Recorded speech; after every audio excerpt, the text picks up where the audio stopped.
What else is there strange? No, we can go off now and play 3 and 4 balls at least now anyway, so we have a game organised for Friday evening. I'm sure it'll probably rain, but at least we're getting back out to have a bit of fun playing it, Stuart. 2E0DQQ, EI2HW. Yeah, brilliant. Yeah, well, I know you've been itching at the bit there to get back out in the course, and I know you did already, but it's nice to not have any kind of restrictions, really, isn't there?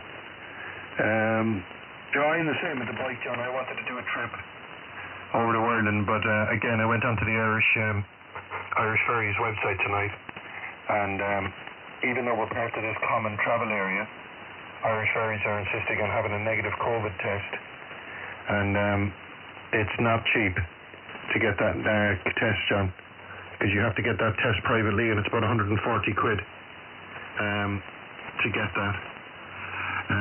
So I'm thinking I'll just wait now until June, until the restrictions are lifted completely, and then.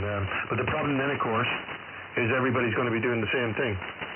They're all going to be saying, "Oh, we can go away now," and you're going to see a lot of people booking trips over to Ireland, and that's assuming, of course, that the pubs are open, or all the other bits and pieces are open as well. Because I'm not, with the greatest respect to my dad, I'm not going all the way over to Ireland to drink out of a six-pack there, John.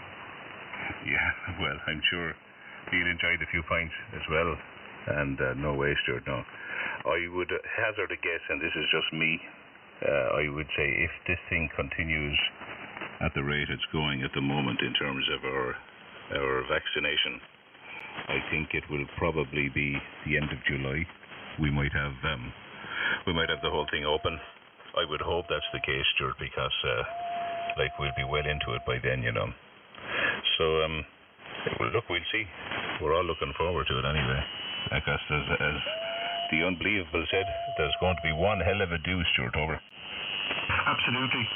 I was only talking about this at work today with a couple of friends, and they were saying, do we start celebrating from next week? And I went, no, definitely not. You celebrate when all of the restrictions are lifted, and then you don't have to worry about it. And I can tell you this much, John, on the 17th of June over here, which is supposedly the opening day, as they say, or the 21st of June, sorry. Jesus, there's going to be some almighty session over here, John. I reckon the pubs are going to get absolutely and utterly trounced over those few days. And to the guy whistling in the background, can you whistle somewhere else, you absolute and utter dickhead? But there you go. It's going to be immense, John, because this is a different type of recession. Because the recession that this whole COVID thing brought on was basically brought on by the government, just saying you have to stay at home and you have to do this and you have to do that.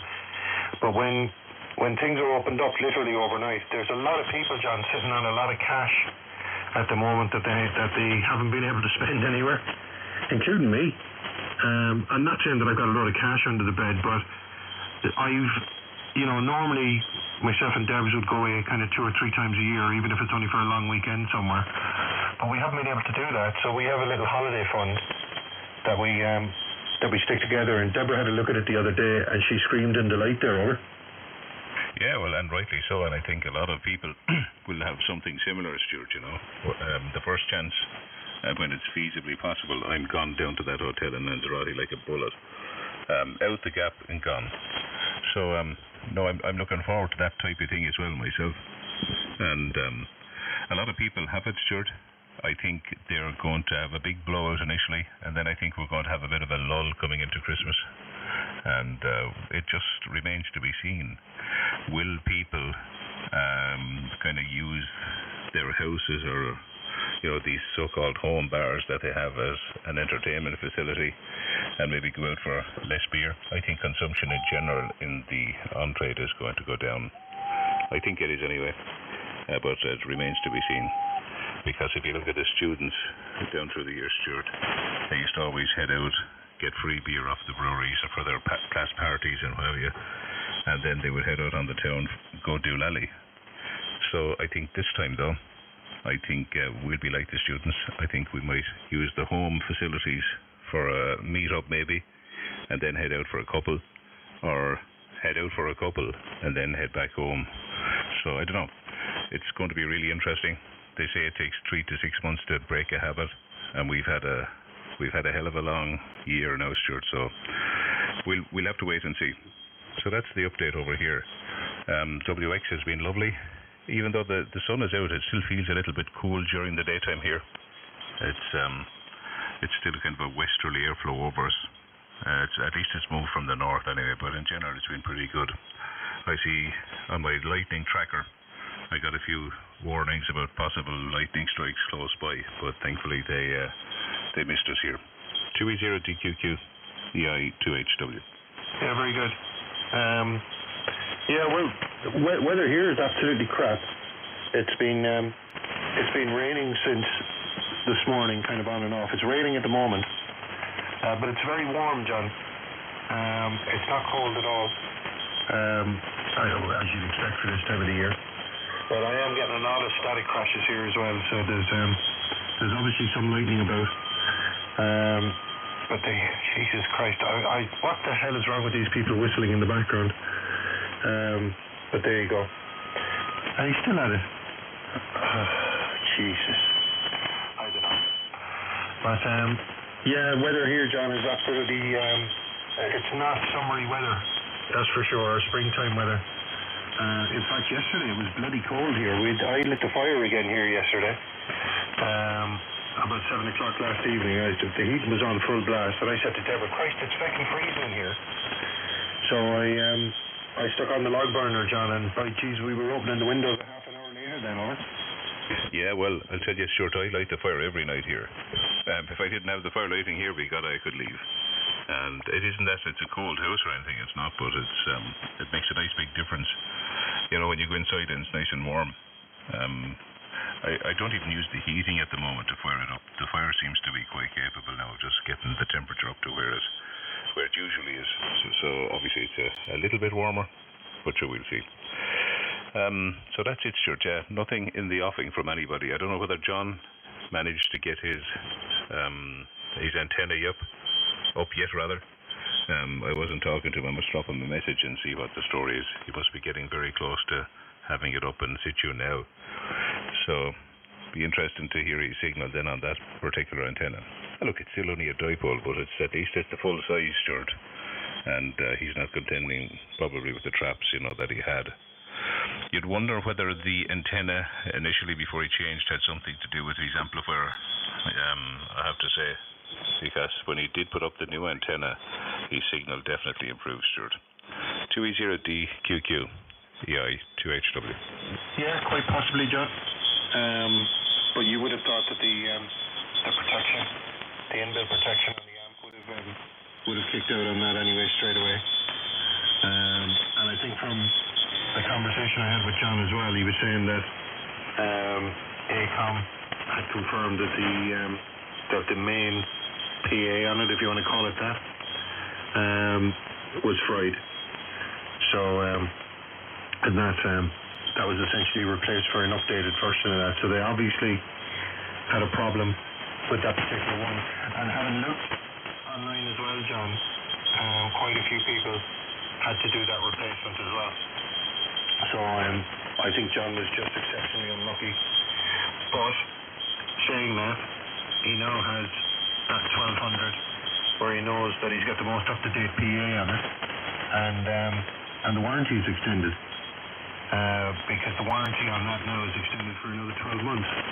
So I wouldn't be getting rid of that anytime soon myself there, John Orr. Yeah, well, I think if it's not already gone, he has the expert in line now. So I'm not too sure. That may already be gone, Stuart, but he was unlucky, but he was also really lucky because he was still under warranty. So that was the right time to blow, if anything is going to go there. But obviously they have a modified circuit there as well, or a PA. So at least that's insured as such for him now anyway. I was watching a lovely program last night. I enjoyed it, Stuart. It was about Monaco and the Principality there. It's really, really interesting place. I was talking to an estate agent, and he was just making the point that you, to become a citizen there, you have to be fluid. In what fluid means is you have to have 500,000 sitting in a bank account. That gets you in, or otherwise you have to be born and bred there in Monegasque. So, but it's a really interesting place, Stuart, and it's just truly unbelievable. What they were looking at, maybe, is it becoming an old person's haven with loads of money where they go there, blah blah. So they were trying to, bring it to the 2000s, the 21st century, and they were looking for influencers, and they had a big competition on the social media platforms. To try and hit young people, I suppose young wealthy people as well. But really interesting. It's a very, very intriguing and interesting place. I remember one time myself and Emery ended up there, and we were on a tour.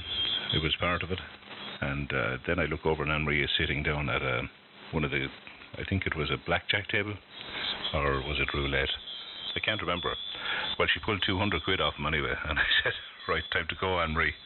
But an intriguing place, Stuart. 2E0DQQ, EI2HW. Yeah, I've been there a few times, John. I went, I had a couple of bikes rips through there, and I've driven through there as well, in the car. I'll be honest with you, John, it didn't impress me at all, because it was a very, well, it's not that it didn't impress me, but it didn't float my boat in any way at all, because you knew that it was all a big facade for money, between the casinos and between the marina, where you have all those super yachts kind of in. I remember passing, I was like an estate agent, and there was no prices on the estate agent windows, and I was talking to one of the estate agents there, just over, like literally while he was outside having a smoke. And I said, what's the average price around here? And he said, basically, if you have to ask, you can't afford to live here.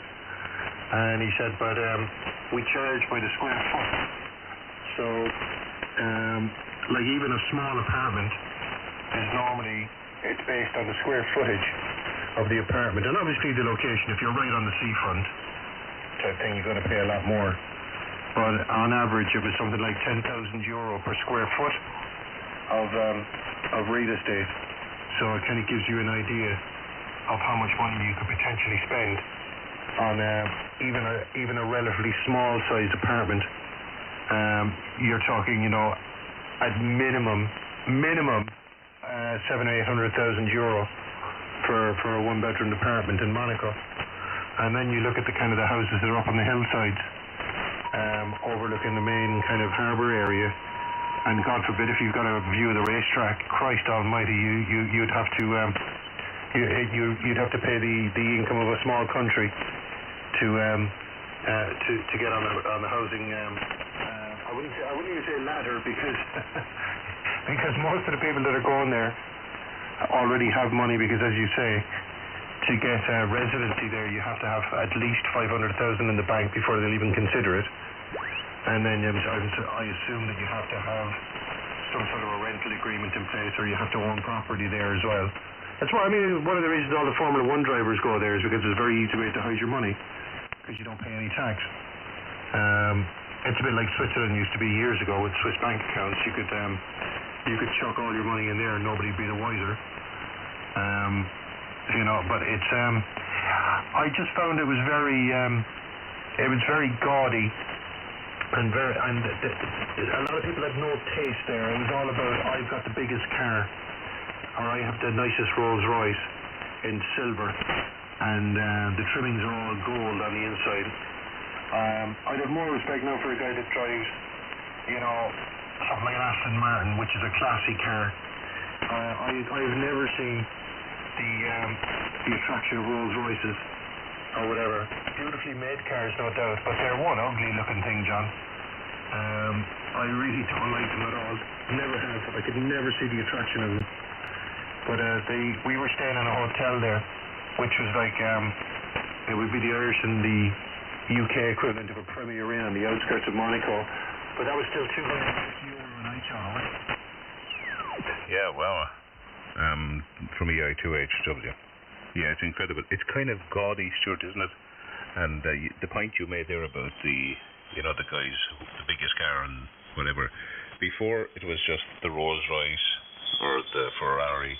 Now these new breed, they want to show off. They want to show what they have, and as you say, they'll have the car sprayed gold, or they'll have all these big designer details on the car just to make it different, and that's what they kind of want now, and they want to show off. Whereas before there might be some level of discretion maybe, but it is gaudy, it is surreal to any normal person. It's just not real. I think they subsidise the Monegasque's rent, where an apartment to rent there could be €4,000 a month, and they're subsidised to the amount of say they pay €700 a month, So it's just gaudy.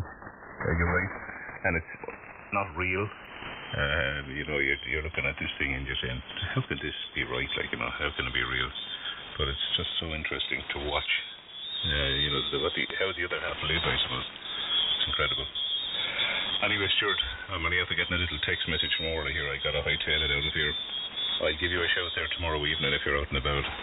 I'll have a check on 6 or 10 as well, and see if there's anything moving, and we'll try and keep the thing rolling.